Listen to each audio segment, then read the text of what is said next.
I have this interesting quote from the time, just illustrating the degree to which hyperinflation affected lives. They say, in the second century, a modius of wheat was sold for half a denarius. The same modius of wheat sold in 335 AD for over 6,000 denarii, and in Wow, 338 AD for over 10,000. that's insane. Yes. So we're going from half a denarius to 6,000, then to 10,000. This is the meaning That of a collapse in the purchasing power of the currency.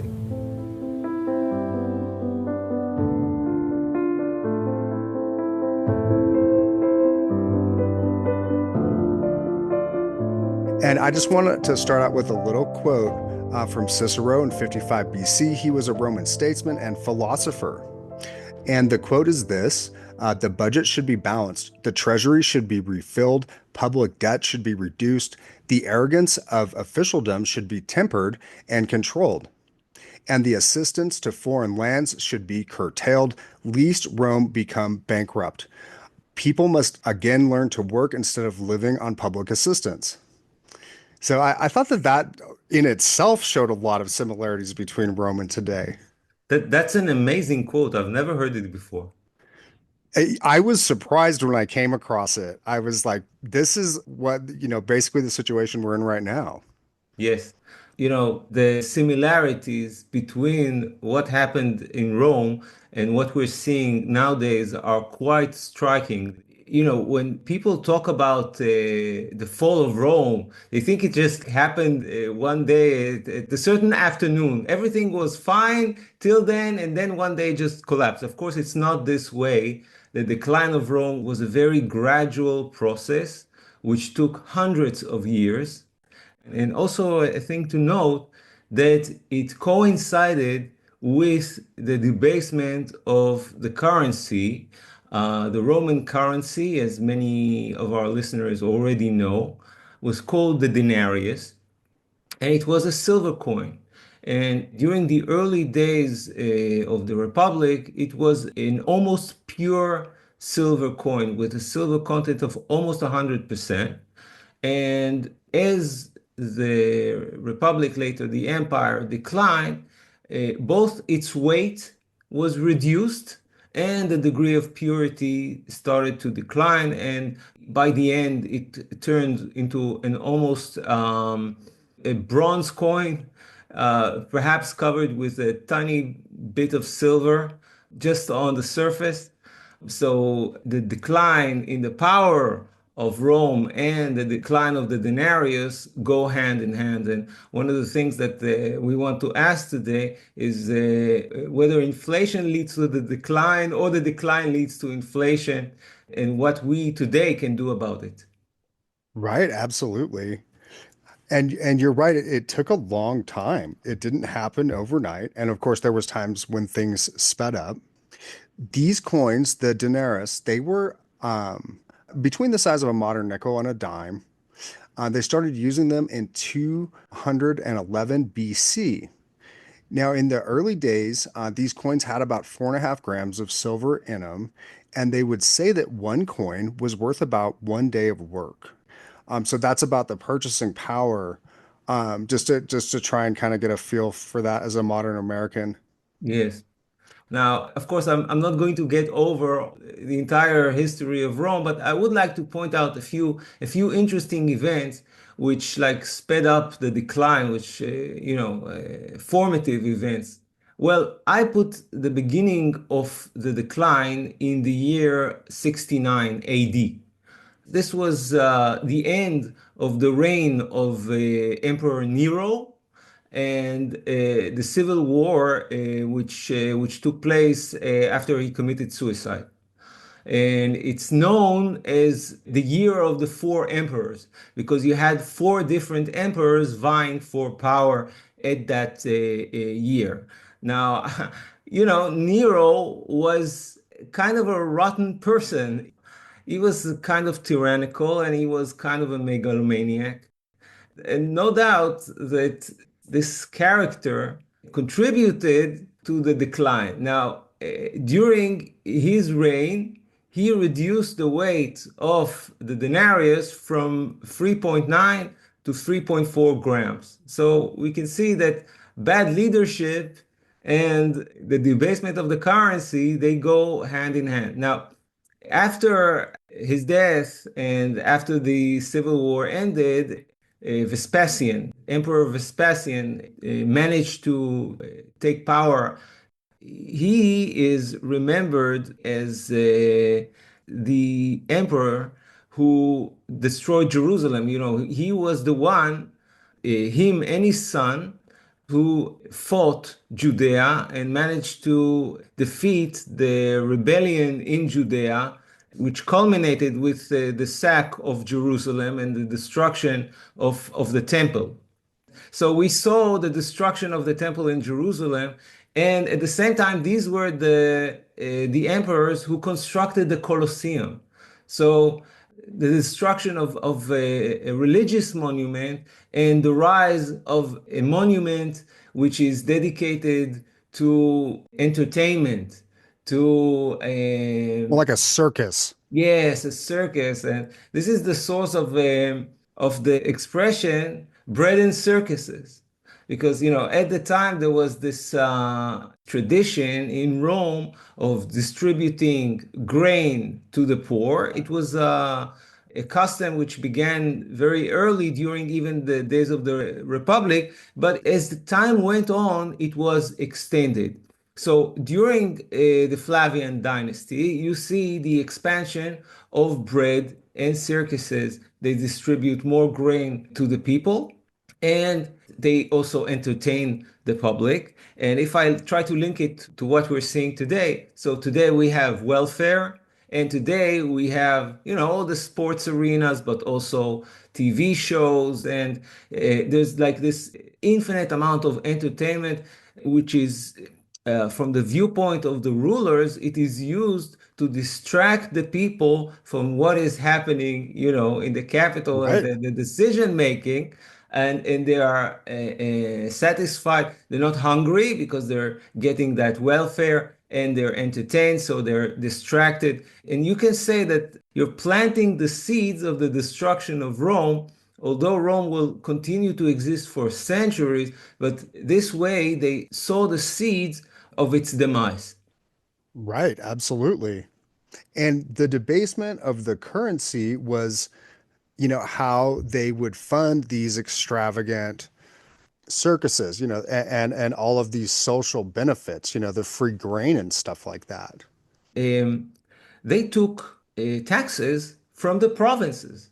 So conquering new land was a source of new revenue because every time they managed to expand the empire, they had new provinces which they could tax, and this was a major source of revenue. But there was also there was a downside to it because now it means that your army needs to guard more territory, and eventually we've seen the Roman Empire become overextended because there was just too much territory and too many legions that had to be posted throughout the empire in order to keep it together. And eventually, if you are unable to pay all those soldiers, then the empire tends to disintegrate.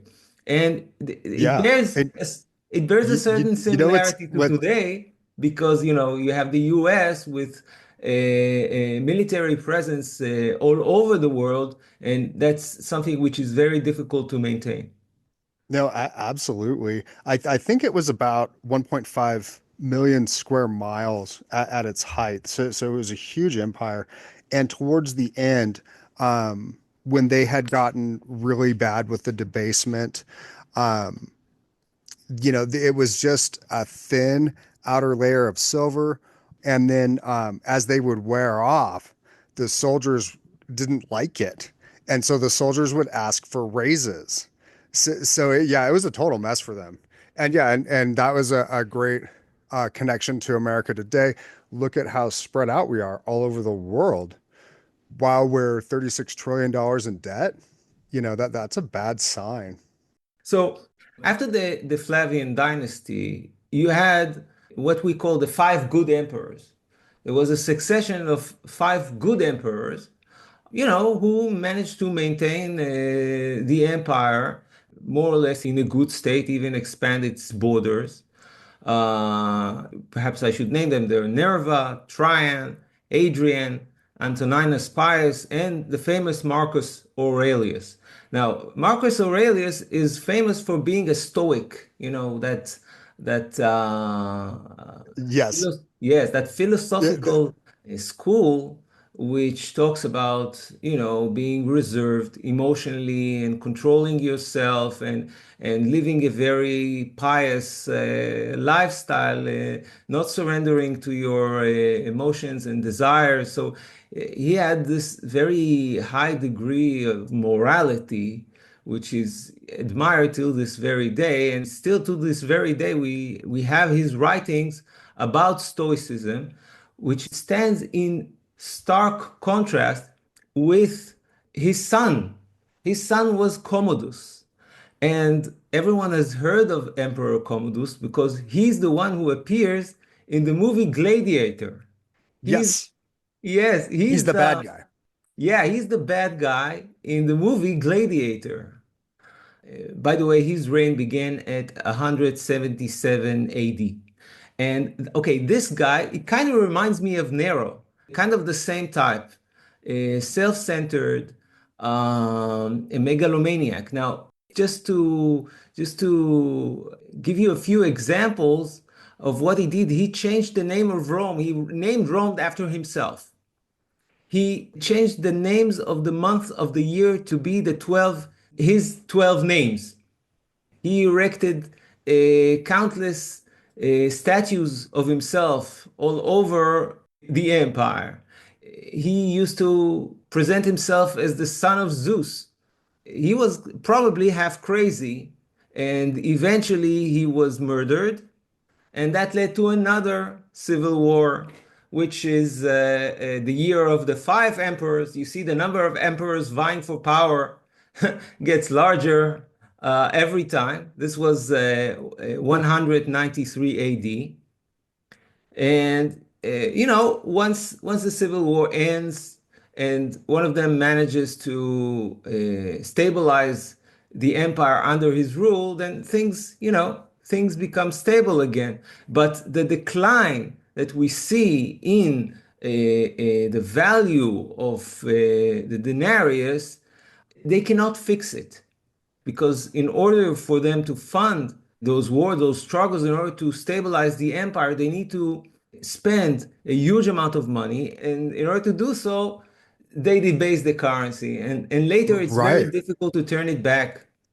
Right. By, decreasing the purity of the coins while keeping the same face value, the empire could spend more money that, they didn't really have, so to speak. And in their time, it was just a matter of debasing these coins. Now, to my view, it's a moral decision. A ruler which is faced with a crisis, he can either decide to debase the currency, so that he has more funds in order to win the war, or buy the allegiance of his legions. But he can also decide not to do so. He can also try to balance the budget. And that perhaps makes it more difficult to win the war, but then you don't destroy the value of the currency because eventually the people suffer from it. It means that everyone becomes poorer. And your economy later, even if you manage to stabilize things, your economy is not going to be as successful as it used to be because it sustained that blow, that inflation. And so eventually we arrive at what we call the crisis of the third century. It's a prolonged crisis. It happens between 235 and 284 AD. And you have all sorts of things happening there: invasions, civil wars, economic decline. And this is when Rome goes through its hyperinflation. And And during that time, you see the purity of the denarius absolutely falling off a cliff. From 50, about 50% silver, it falls to almost zero. And it's interesting to know that there were all sorts of attempts to deal with the inflation, which was persistent all the time, and trying to issue new coins because the denarius no longer has the same purchasing power. So you invent new coins. Oh, this coin is going to be yes, better. yep, It's just another trick to try to get the population to have faith in the currency again and to try to absolutely. deal with that inflation. But the underlying problems were never solved. So inflation continues. And this is also when, citizens start losing faith in this thing which is called the Roman Empire, start asking themselves, whether they even wanted to continue. And I think that's the true meaning. You can say that an empire lasts so long as it can protect its borders, but in truth, an empire lasts while its own citizens want it to last, believe in it. And that's the Right. thing that comes to question at that time. I think it also, we're seeing it also today when American citizens, you hear all sorts of talk about states seceding from the Union. And that means that certain people are asking themselves whether they want to keep the United States united. So there's these, doubts, these questions arising. And I see it as a similarity. Oh, I think there's definitely a similarity there. Um, And you know what else I think is interesting? That really high inflationary time period that Oren was talking about. Just a stat that I came across that I thought was interesting because it correlates with that same time period. From 235 to 284 AD, the average life expectancy of an emperor in Rome was 4.4 years. So people were upset. It was turning even more violent. I mean, it was always dangerous to be a Roman emperor, as we know, but in that particular period, it was 4.4 years. Was the average. And I do think it's interesting that in the United States, our presidential terms are 4 years. Maybe there is some magic threshold there. After 4 years, if people are really upset, they might start to try and figure out other ways to get rid of these people. Um, Yes, when people are dissatisfied. Well, then we arrive at Emperor Diocletian in the year 284, and he's very interesting because he was the one who issued the famous Edict of Maximum Prices. During his time, of course, inflation was still raging.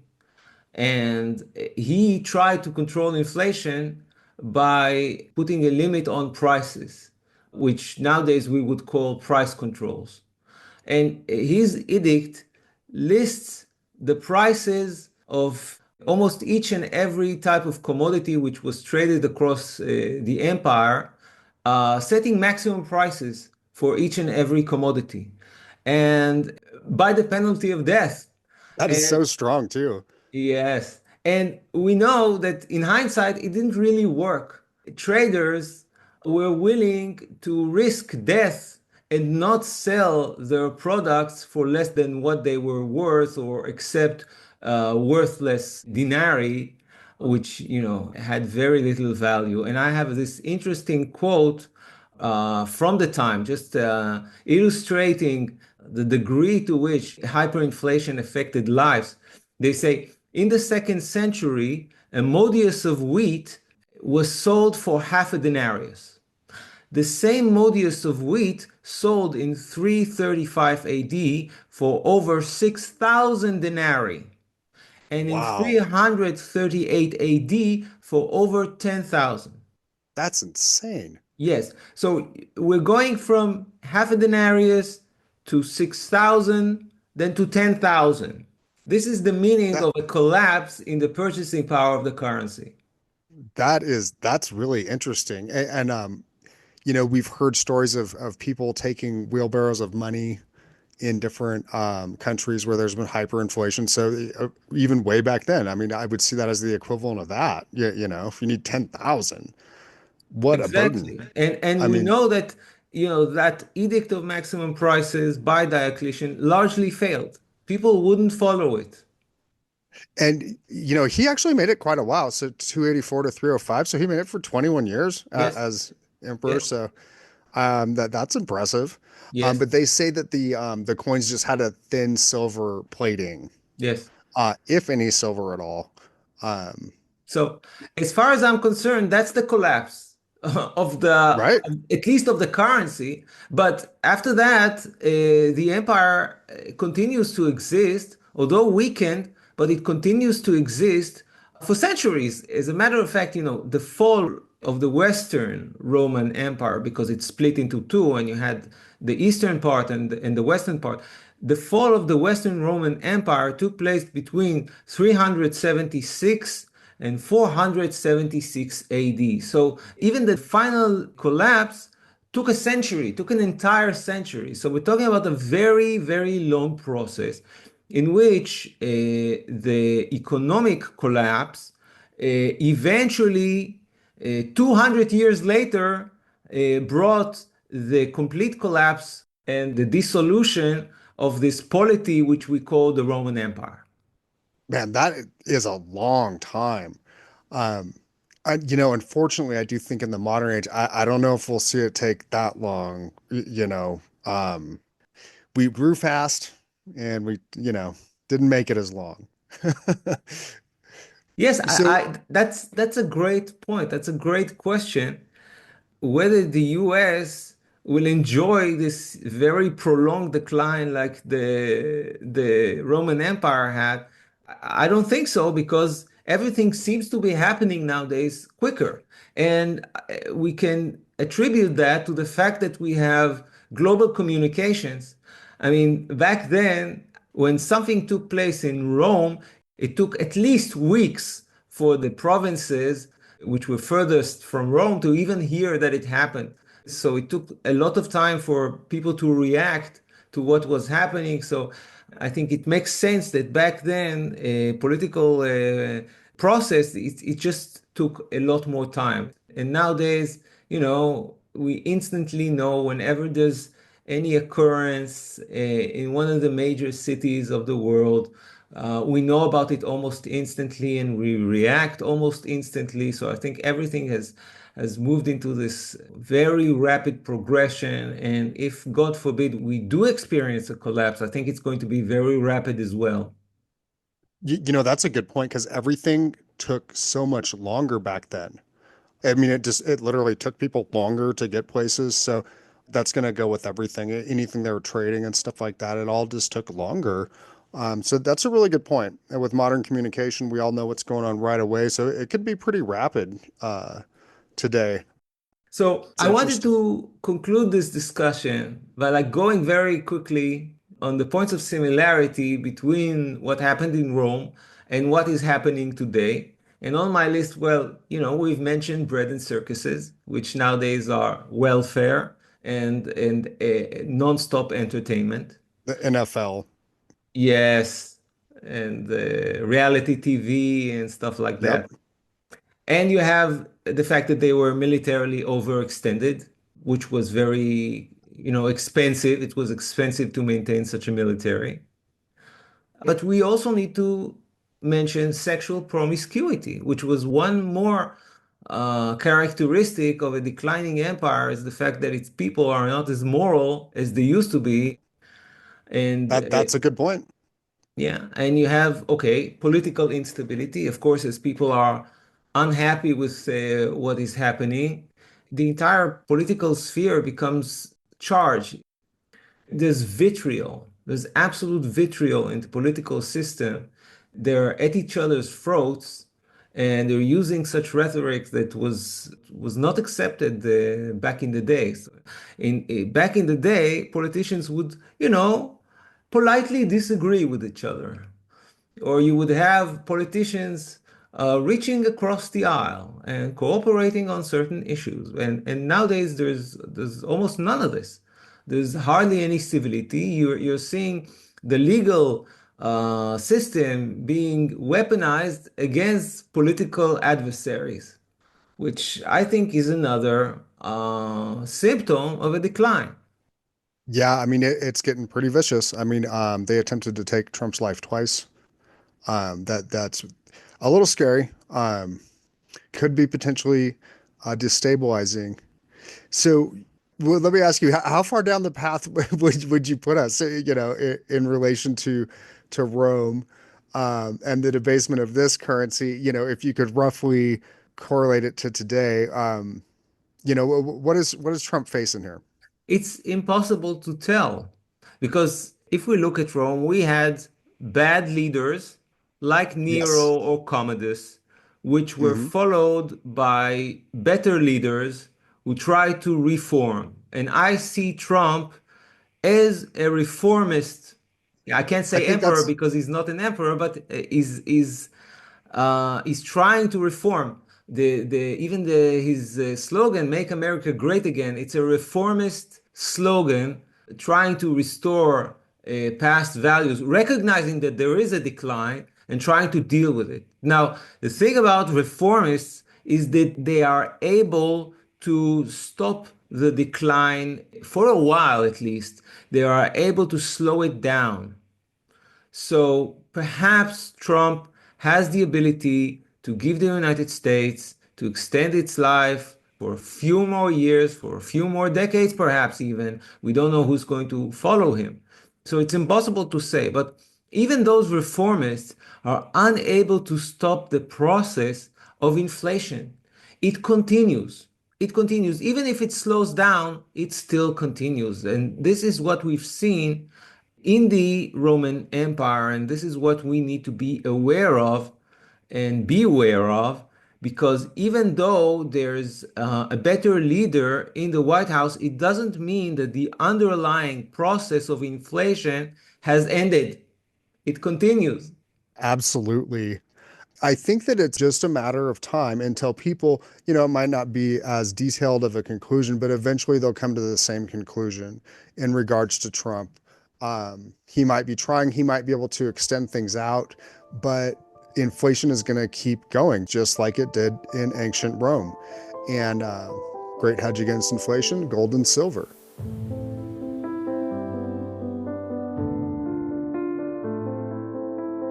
Thank you for listening to the Silver Hermit podcast. If you like this content, please donate in the link which appears in the description below. Please subscribe to this channel and share it with your friends and family. Hit the bell icon to be notified whenever I release a new video. Remember, I am not a licensed financial advisor. This video is intended for general informational purposes only and should not be regarded as investment advice.